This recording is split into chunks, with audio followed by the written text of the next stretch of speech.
వివేకానంద రెడ్డి కేసులో సుప్రీంకోర్టుకి ఇచ్చినటువంటి అఫిడవిట్లో ఏదైతే అవినాష్ రెడ్డి ఈ కథంతా నడిపించాడు, వాస్తవంగా వివేకానంద రెడ్డి పిఏకి అలాంటి ఏ దెబ్బలు తగలలేదు, అతన్ని ఎవరు కొట్టలేదు, సిబిఐ అసలు కొట్టలేదు, కానీ ఈ కేసు డైవర్ట్ చేయడానికి అతని చేత తప్పుడు కేసు పెట్టించాడు, అది ఇప్పుడు దర్యాప్తులో తేలింది. ఇది ప్రస్తుతం ప్రభుత్వం లేదా రాష్ట్ర పోలీస్ శాఖ సుప్రీంకోర్టుకి ఇచ్చినటువంటి అడిషనల్ అఫిడవిట్.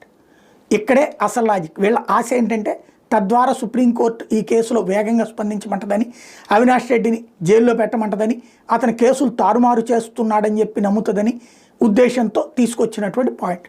లేదా రేపొద్దున సునీతే ఆ పిటిషన్ వేసి అదిగో చూశారు కదా, ప్రభుత్వం కూడా చెప్పింది కదా, కాబట్టి ఇట్లాంటి వాడు బయట తిరిగితే ప్రజాప్రతినిధి ఉంటే ప్రమాదం కాబట్టి అతను అరెస్ట్ చేసి జైల్లో పెట్టమని అడగాలన్నటువంటి ఉద్దేశం. అయితే సుప్రీంకోర్టు గతంలోనే రామ్ సింగ్ మీదన ఆగ్రహం వ్యక్తం చేసింది. ఆ ఆగ్రహంతో రామ్ సింగ్ని పక్కన పెట్టి విచారణ చేయించమని